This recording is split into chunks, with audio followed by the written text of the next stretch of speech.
नमस्कार मित्रांनो, सर्वांचं स्वागत आपल्या महाराष्ट्र या ठिकाणी आपण छत्रपती संभाजीनगर या ठिकाणी आलेलो आहोत आणि सध्याचं हे दृश्य आपण बघू शकता की छत्रपती संभाजीनगर मधून मनोज जरांगे पाटील या ठिकाणी येऊन मराठा समाजाला संबोधित करणार आहेत। परंतु या ठिकाणी काही मराठा बांधव देखील उपस्थित झालेले आपल्याला पाहायला मिळतात आणि मराठा बांधव नेमकं या ठिकाणी काय मत सांगणार आहेत, आज सरकारला नेमकं काय सांगू शकतात मराठा बांधव, या ठिकाणी आपण काही चर्चा करणार आहोत। तर सध्या या ठिकाणी आज शांतता रॅलीचा शेवटचा दिवस आहे आणि आजपर्यंत सरकारने अजूनही मराठा समाजाचं आरक्षण अजून घोषित केलेलं नाही। काय सांगाल तुम्ही सरकारला?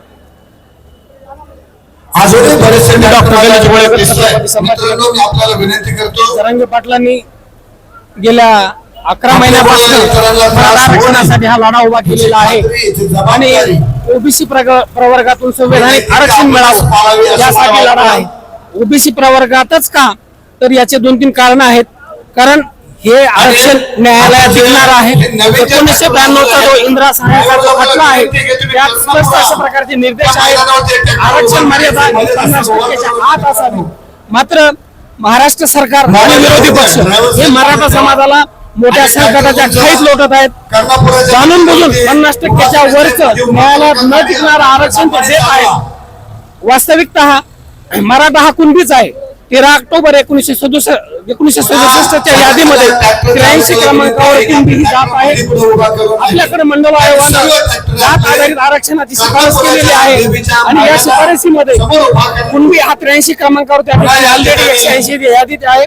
जर कुणबीचा व्यवसाय शेती असेल तर मराठ्यांचा वेगळा कोणता आहे? त्यामुळे 50%च्या आतील आरक्षण 1 जून 2004च्या शासन निर्णयात सुधारणा करून द्यावं। कारण मराठा आणि कुणबी या कुणबीची उपजात किंवा तत्सम जात म्हणून त्या ठिकाणी ऑलरेडी समाविष्ट आहे।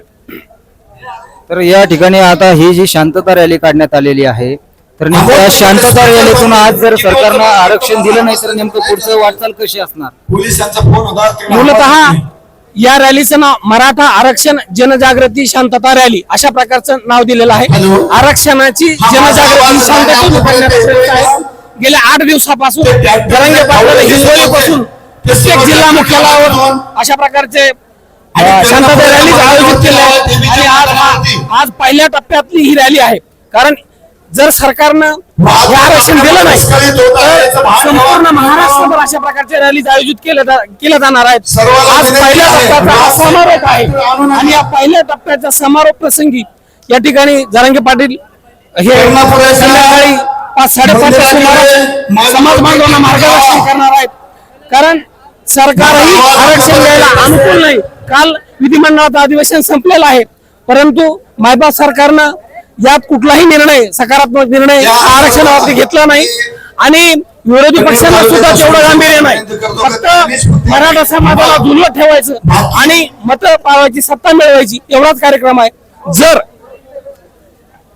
आजच्या या आणखी एक दिवस शिल्लक आहे, जर सरकारनं हे आरक्षण दिलं नाही तर जरांगे पाटील आता आषाढी वारी आहे, आषाढी वारी संपतात मराठा समाज बांधवाबरोबर चर्चा करून उमेदवार 288 उमेदवार पाडायचे, 280 उमेदवार 288 उमेदवार निवडून आणायचे हे या ठिकाणी सांगणार। या ठिकाणी मराठा बांधवांच्या वतीने आज मनोज जरांगे पाटील यांचा हा पहिलाच टप्पा आहे आणि आज जर सरकारने आरक्षण दिलं नाही तर अजूनही पुढे टप्पे पाडणार आहेत आणि अशा शांतता रॅली महाराष्ट्रभर काढणार आहेत, असा या ठिकाणी मराठा बांधवांच्या वतीने सांगण्यात आलेलं आहे। तर धन्यवाद।